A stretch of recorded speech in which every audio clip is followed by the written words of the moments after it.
pero el enfoque que se le dio a la reunión, los números los tengo ahí guardados, no los voy a usar. Y me voy a apoyar mucho en lo que dijo el inspector Guarteche. La policía de Montevideo, el jefe de policía, siempre dice que cuando se produce un delito hay 4 situaciones que hay que tener en cuenta: la víctima, el victimario, el escenario y la policía. El inspector habló largamente de qué determina un victimario, de distintos tipos de victimario. Habló muy profundamente de eso, o sea que yo no lo voy a tocar. La víctima también puede variar a partir del escenario. Para mí el gran escenario es la sociedad. Y la sociedad cambió. Ha habido un cambio muy importante. Cuando yo era chico y alguien de una familia iba preso por un delito cometido, bueno, hasta la familia sentía vergüenza. Y que salía en libertad, salía avergonzado. Hoy el inspector ponía como elemento de prestigio de una mujer en ese ambiente de mayor prestigio que se hubiera casado con un delincuente. Y todavía mayor prestigio si es un gran delincuente. Y eso provoca un montón de problemas porque hay ambientes donde los niños crecen admirando a alguien que está preso, que estuvo preso y que tiene determinado tipo de actitudes. Cuando nosotros empezamos con lo que eran los operativos de saturación, nos encontramos que cuando la policía entraba al lugar donde iba a hacer 5, 10, 8 detenciones, eran obstaculizados por pelea de niños o de muchachos. Los niños más chicos miraban a los que hacen eso. Y se produce una cadena después en la que el enfrentamiento a la policía da prestigio, la delincuencia da prestigio. Y eso va acompañado de un deterioro profundo de la autoridad. Pero no digo la autoridad de la policía, digo la autoridad de los padres, digo los maestros, los profesores, digo la sociedad, la policía, los jueces y las autoridades de cualquier forma de gobierno. Hay un deterioro de ese principio. Yo también, cuando era chico, la maestra llegaba a llamar a mi madre y mi madre, por la duda, porque no le decía por qué la llamaba, ya me iba rezongando en el camino porque preveía que era por algo que se hubiera hecho mal. Hoy, muchas veces, cuando llaman a una madre, la madre se alinea con el hijo contra la maestra porque la maestra lo agredió.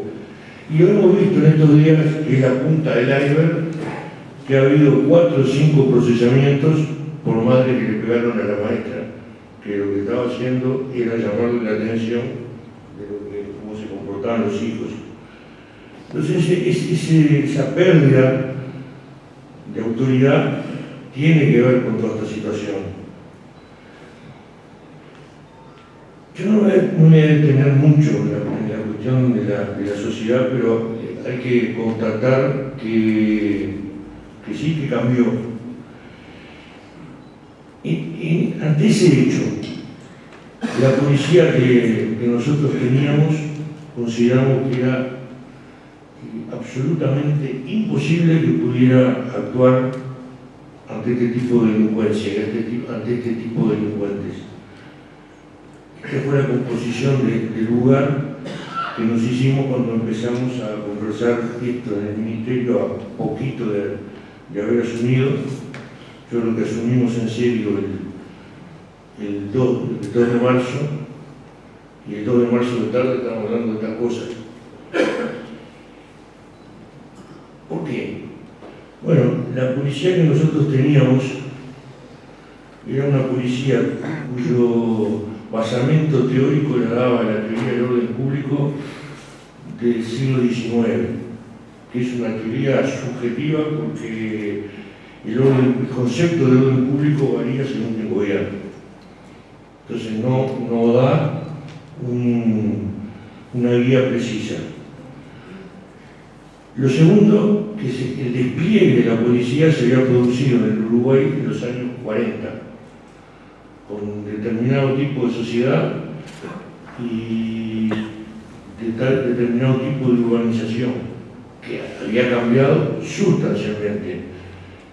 Comisarías de la periferia habían quedado muy chicas ante el crecimiento que se había producido.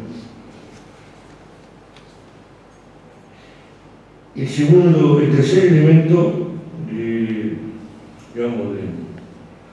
por la cual no se podía responder es que la tecnología que se utilizaba era de los años 60. Y quizás uno de los más importantes es que la ley orgánica policial existe desde el año 71,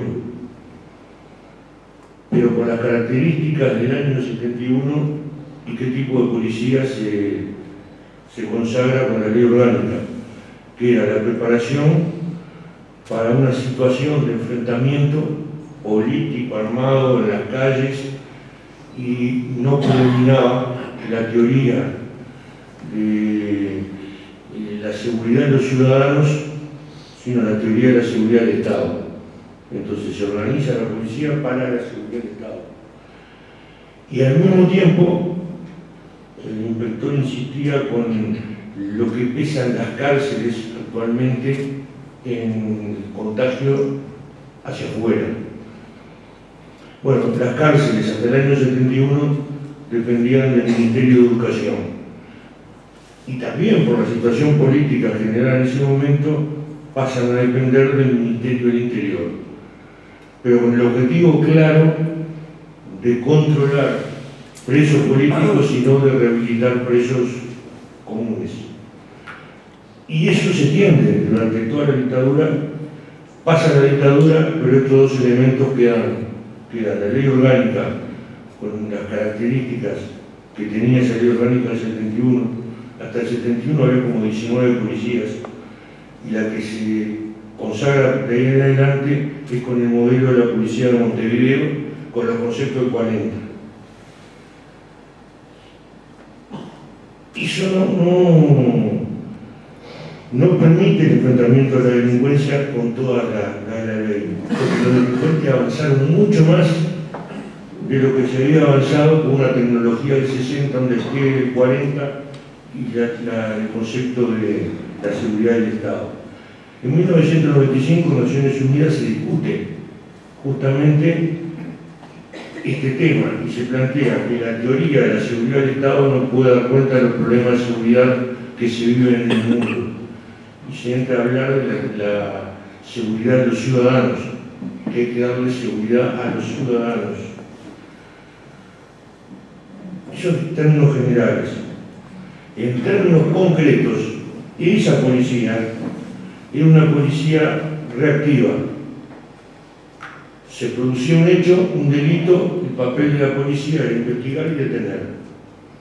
Es más, estaba organizada sobre la base de la premiación a quien lograba aclarar un hecho, a quien lograba detener a los delincuentes. Se premiaba eso.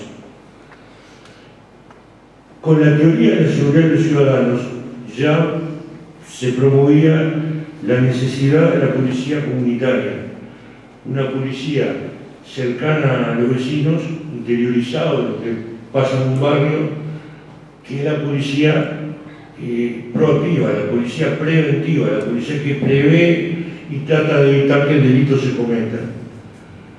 Y muchas veces en distintas administraciones nombraban policías comunitarios, se asignaban a la comisaría y rápidamente el comisario lo pasaba a las unidades operativas o las tareas operativas porque eran las tareas premiadas. Entonces el planteo que nos hacíamos era que había que cambiar eso. Esa policía que había que cambiar en Montevideo, yo hablo de Montevideo, pero ¿por qué? Porque es donde estaba el problema más grave. Creo que el 84% de los delitos, hurtos y rapiñas se producen en Montevideo. Entonces ahí estaba el problema grave y que además solucionarlo servía para extender después. Esa policía tenía 3 zonas, las zonas eran burocráticas, administrativas, de control, estaba por debajo de la jefatura, y debajo de las zonas 8 comisarías en cada zona. La parte operativa estaba en la jefatura y en las comisarías. Nosotros entendíamos que lo que había que desarrollar en las comisarías era precisamente la policía comunitaria, la policía de vecindad, la cercanía, que era, como ya dije, la preventiva. Entonces hubo toda una reestructura debajo de la jefatura, 4 zonas, pero no burocráticas, sino operativas, que tuvieran radiopatrulla, patrullaje, homicidios, investigaciones, todo lo que era operativo ubicado ahí. Y de las comisarías transformarlas precisamente donde se recibe información, se atendía al público y se desarrollaba la policía comunitaria. Esto acompañado de otros elementos: mayor tecnología, mayor cantidad de vehículos, mayor o mejor armamento. Y un concepto, nosotros nos hemos encontrado a lo largo de todos estos años, estos 4 años, que nos ponían siempre como ejemplo lo que teníamos que hacer en Nueva York de Giuliani. Y nos decían, Giuliani arregló la seguridad. Nosotros tuvimos primero vínculos con el criminólogo que trabajaba con Giuliani, que era el profesor Laure Sherman, que vino a Montevideo, que viene el mes que viene de nuevo, que hizo un acuerdo para poder enviar policías o técnicos del Ministerio de la Universidad de Cambridge, donde él nos decía, primero, que lo de Giuliani no fue la bala de plata de la que hablaba el inspector, sino fue un proceso de 10 años. 10 años, justamente de transformación de la policía de Nueva York. Y decía, el delito cero, que es lo que se le hace la propaganda normalmente, fue muy fácil. Un ciudadano denunciaba el robo de un reloj y el policía registraba, se extravió un reloj. A fin de mes, delito cero. Y eso no sirve para nada, ese no es el tema de lo que se hizo en Nueva York. Era buscar una forma distinta de enfrentar el delito. Y él hablaba de los puntos calientes, que por eso la importancia de lo que decía el señor Lestido, denunciar los delitos, tener la denuncia de los delitos y marcar en un plano donde se cometió el delito. La concentración de delitos en un plano electrónico produce cambio de color. En el verde está tranquilo, en el amarillo relativamente tranquilo, el anaranjado se agrava y el rojo lo más destacable como hecho negativo. Entonces hay que actuar sobre esos puntos, los puntos de color rojo, y eso permite combinar la tarea de distintas comisarías actuando sobre un punto. Un problema que acá lo voy a enterar también, que es el problema de la policía y lo que tuvo el ejército en el 71 y el 72, es que compartimenta la información. No se traslada de un lado a otro la información. Es como ayudar a otro Y en realidad este problema que estamos marcando requiere la enorme cooperación de todas las fuerzas policiales entre sí, de comisarías de zonas entre sí. Mañana vamos a premiar a un grupo de policías que se desbarató una banda de copadores en Montevideo, justamente actuando en común, de la zona 1, de la zona 3, la policía científica y un grupo de información que coordina a todos. Mañana se los va a premiar porque justamente buscando la cooperación de policías de distintos lugares, eran delincuentes que actuaban en un lugar, vivían en otro, entonces las huellas digitales que se encontraban en un lugar, en ese lugar no se las podía acusar con nada porque justamente esa cooperación es la que puede permitir enfrentar las situaciones que estamos viviendo ahora. Esto de los puntos calientes es la clave del asunto para nosotros. Pero si va acompañado del desarrollo de la policía comunitaria, que es la policía que puede evitar los problemas en el lugar donde está esa policía. Y es un problema, no es sencillo desarrollarla, pero es la gran tarea para adelante. Otra cosa que me parece que tiene que ver con lo que se ha hablado acá. En 2011 fuimos con un grupo de policías, directores de cárceles, arquitectos, psicólogos, a ver cárceles en Estados Unidos, en Orlando y en Kentucky. Vimos las cárceles, hicimos lo que teníamos que hacer, pero fuimos a visitar la jefatura de policía de Orlando, que es una jefatura donde nos mostraron los adelantos técnicos más grandes.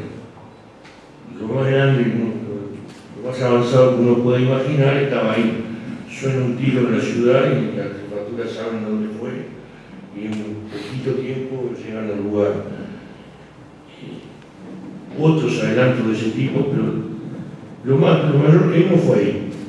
Entonces, una arquitecta que iba con nosotros se le ocurrió preguntarle al jefe de policía que le dijera 4 o 5 principios básicos de la seguridad. Así nosotros lo aprendemos, lo llevamos. Y el hombre la mira, se le hace así. Mira, dice, los 4 principios básicos de la sociedad son uno solo. O la gente participa o no hay seguridad.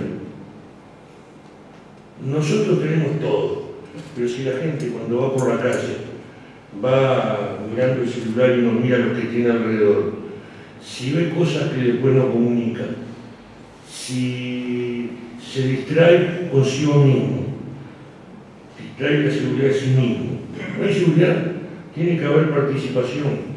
Y la participación no es que la gente cumpla las tareas de la policía, no es esa, es que la gente pueda complementar las tareas que lleva adelante la policía. Entonces, eso es básico. Nosotros estos días tuvimos conversaciones, no, estos días no me refiero a hoy o ayer, me refiero a un mes a esta parte, tuvimos conversaciones con trabajadores del taxímetro y trabajadores del transporte colectivo. Entonces, uno de los problemas, sobre todo en el taxímetro, es que muchas veces la policía agarra al que comete un delito. Pero la policía, cuando lo lleva ante el juez, tiene que llevarlo con pruebas. Si le dice al juez, este señor cometió un delito, bueno, pruébemelo. Si no lo prueba, lo van a aceptar. Una de las pruebas es que lo reconozca el que fue asaltado. Bueno, los que son asaltados no van al juez a declarar con miedo. En el caso de los hombres también lo van a declarar por miedo. Entonces, el policía detiene a la persona. Cuando llega al juzgado, es el primero que llega y el último que se va. Porque el ladrón se va primero, el policía se va después. Y todo lo que pasa en el horario de trabajo no se lo van a pagar. Entonces se estimula a cualquiera. Pero además el hecho de que no se va a declarar. ¿Por qué no se va a declarar? Bueno, porque se cruza con los delincuentes y los delincuentes saben que fulano fue testigo. Lo mismo que le pasa a muchos policías que viven cerca de donde viven los delincuentes. Eso forma parte del sistema prevento represivo que hablaba el inspector, porque cuando se lleva a una persona sin que nadie reafirme que ese fue el que robó, bueno, no va a pasar nada.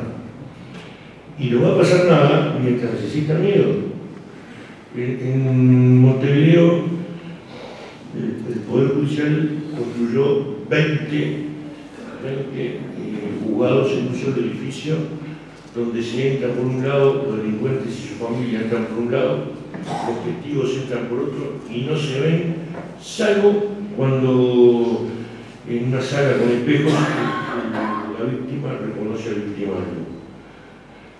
Pero no están todos los juzgados así, hay algunos que no están así, porque esos 20, hay 4 que están separados, son 16 los que funcionan para delitos de este tipo, y entonces siguen siendo los testigos y se cruzan con los delincuentes.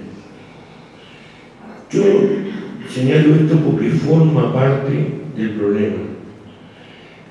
Dentro de la tecnología que ayuda a esto, creo que se dijo, es la videovigilancia.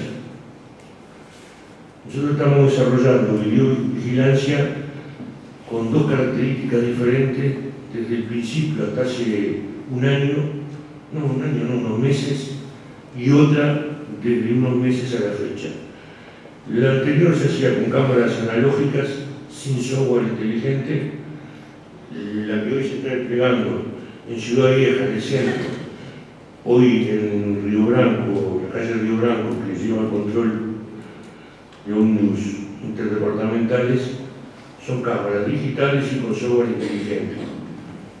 Avisa de determinadas cosas, están conectadas a este sitio, se puede seguir una trayectoria. Es un instrumento poderosísimo. Para los que lo utilizan, es un elemento poderosísimo. Todavía no se está utilizando como se debe, porque todo lo que es nuevo se abre paso con lentitud, porque el que trabaja con lo viejo dice, ¿para qué voy a cambiar si siempre lo hice igual? Si siempre hizo lo mismo. Entonces nos genera un problema. Lo que yo quiero destacar es que o cambiamos en el Ministerio del Interior la forma de trabajo de la policía, que ya avanzó muchísimo, ya está prácticamente la reestructura terminada, y lo que queda es consolidarla, o cambiamos en la forma de relacionarnos entre nosotros mismos en la sociedad, o esto no tiene salida. Y el director hablaba de la convivencia. Bueno, nosotros hace 2 años que planteamos que la estrategia contra la delincuencia es la estrategia por la vida y la convivencia. Fortalecer la convivencia ahí donde surgen los delincuentes. Con esto voy a terminar. La izquierda ha tenido durante mucho tiempo una discusión que era más o menos basada en que o se cambian las condiciones sociales en que se vive o no va a haber seguridad. Y eso está bien hasta cierto punto, porque eso está bien porque cuando cambian las condiciones sociales genera quitarle el ambiente donde se desarrolla la delincuencia. Pero eso es a largo plazo. Eso es como que dejen de formarse delincuentes y que pueden llevar 20 años. Entonces está bien si va acompañado por medidas de seguridad que se apoyan en el accionar de la policía.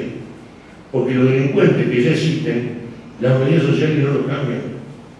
No lo cambian para nada, siguen existiendo y siguen delinquiendo. Entonces hay todo un periodo en que esas condiciones sociales puede ser, y de hecho es así, que evite que niños evolucionen hacia la delincuencia. Pero los que ya existen, los que ya iniciaron una carrera delictiva, la van a seguir. Entonces no se le bajan los niveles de delincuencia sino de acción policial. Y hay que hacer las dos cosas. La estrategia por la vida y la convivencia partía de esa base y partía de que hay que pensar medidas de orden social, pero que vayan acompañados de medidas policiales. Y medidas policiales que vayan acompañados de medidas sociales, de políticas sociales. Hace 4 años nosotros acordamos con distintos actores, fundamentalmente institucionales, que íbamos a llevar adelante los operativos de saturación. Y atrás de los operativos de saturación iban a entrar distintos organismos a llevar políticas sociales. Los operativos de saturación se hicieron. Los organismos con las políticas sociales no entraron. Entonces, 2 años después cambiamos. Vamos a planificar juntos cuáles son las medidas sociales, fortalecer la educación, fortalecer los CAIF, fortalecer la escuela y los liceos, fortalecer las políticas de trabajo, y no solo cursos de capacitación, sino la acción conjunta con empresarios que se comprometieron a tomar a quienes salían de esos cursos por 3 meses y medir si en esos 3 meses andaban bien, bueno, entonces mantenerlos en el trabajo. Con ese tipo de cosas actuar y generar infraestructuras para la convivencia. Ahora, donde se hace una plaza en el Marconi, donde se hizo una plaza para la convivencia, enfrente se hizo una comisaría. Porque tenemos la experiencia de otros años que haciendo plaza de deporte en algún barrio que estaba caracterizado por una fuerte delincuencia, luego que estaba terminada la plaza, quien ocupaba la plaza eran los narcos. Y organizaban actividades para los niños y los narcos. Entonces, lo que se construía, si no era acompañado de otra cosa, no servía para evitar el reclute permanente. Estamos en eso, son 7 zonas, en 4 Montevideo y 3 en Canelones, pero lo pudimos empezar a hacer 2 años después de haber votado el presupuesto. Entonces no hay presupuesto para desarrollar eso y tuvimos que quedarnos en 4 zonas de Montevideo y redireccionar recursos que dieron 36 millones de dólares, pero no alcanza. Entonces, para nosotros la política por la vida, por la convivencia, con la participación de la gente, tiene que ser la estrategia para el próximo gobierno de quien sea.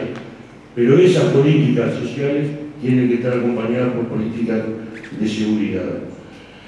Esto da para mucho más, pero estoy ya bastante pasado el tiempo que tenía asignado, así que abrimos espacio a las preguntas.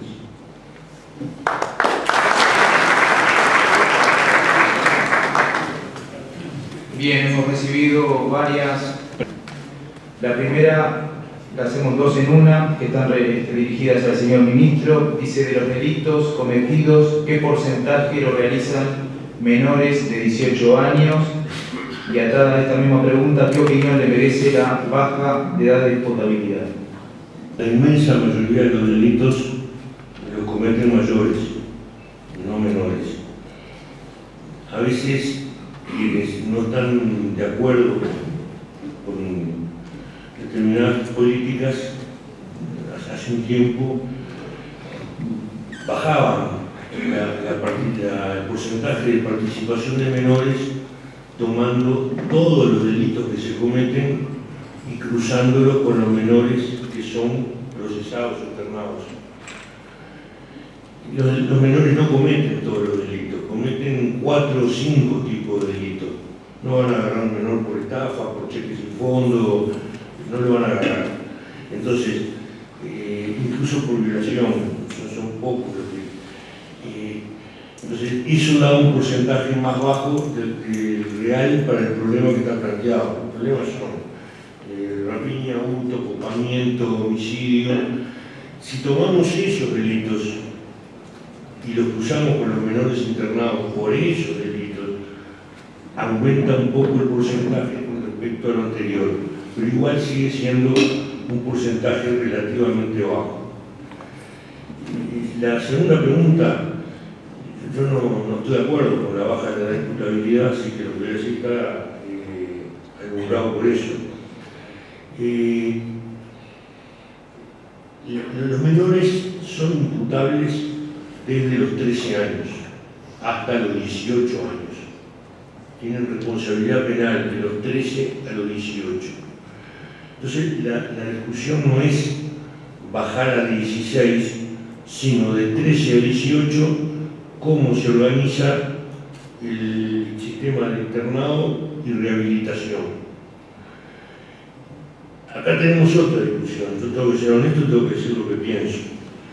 Yo pienso que hay delitos que se cometen, y sobre todo cuando es reiterado, que uno no puede decir solo cuánto tiempo va a estar y después planifica la rehabilitación, sino que tiene que planificar la rehabilitación y entonces asignarle el tiempo que se necesite.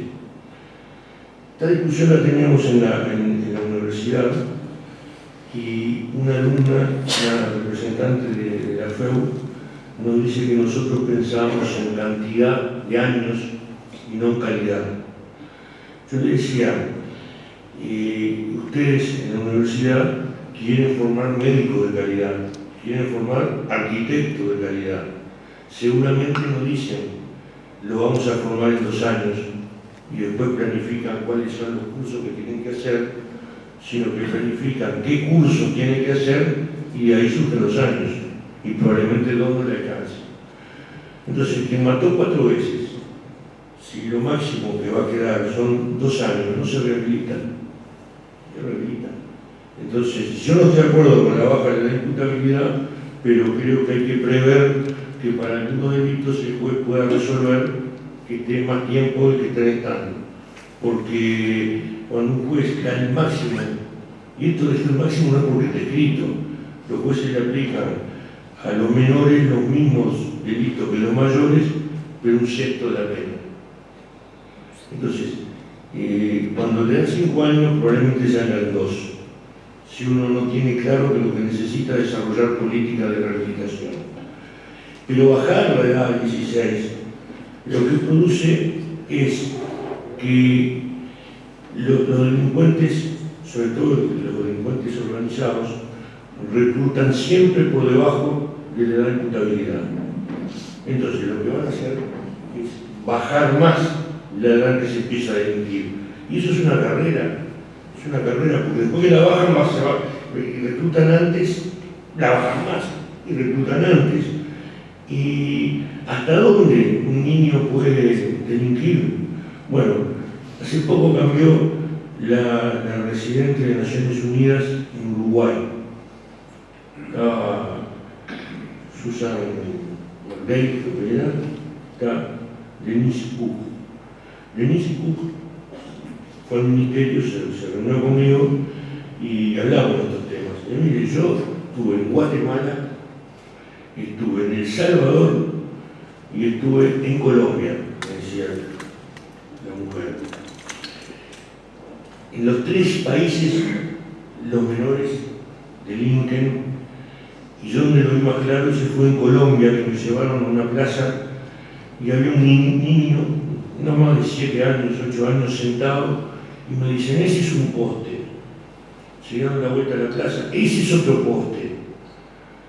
Vio como 4 postes. Entonces después preguntó, bueno, ¿qué es un poste? Un poste es un niño que cualquiera de los organismos que están ahí, el narcotráfico, los paramilitares, los militares, la guerrilla, los plantean y se sienten en un lugar, se pasan el día y te informan qué pasó. Si lo hace bien, el siguiente paso es el celular. Ahora avisar qué pasó, pero en el momento que está pasando. El niño con el celular, contentísimo. Lo conozco la vida.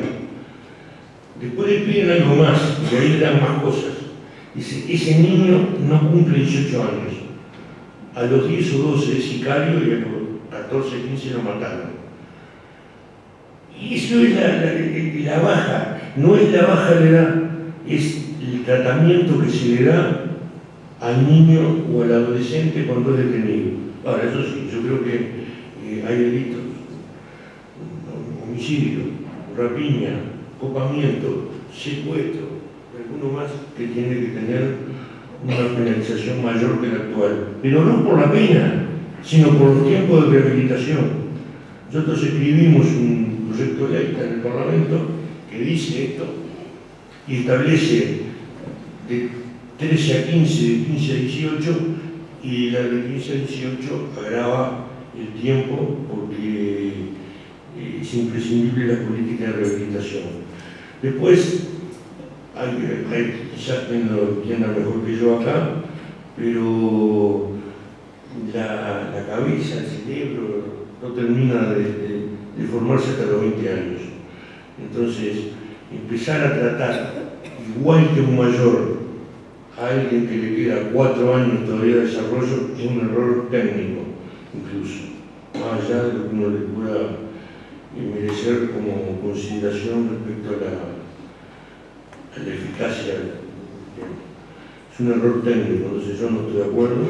Sí creo que hay que tener otra forma de rehabilitar. Y además hay que fortalecer la política de rehabilitación. Esto está votado en el Parlamento, 2 veces se votó que se separe el CIRPA del INAU y se le dio recursos para la construcción. En este momento el CIRPA tiene lo que era el 9º de caballería en Montevideo y la tablada, que la teníamos nosotros como cárcel, se la pasamos al CIRPA. Y las dos, tanto en el 9º como en la tablada, lo están reestructurando para poder recibir menores. Esto va a estar en el tiempo y yo creo que va a permitir otro tipo de política de rehabilitación.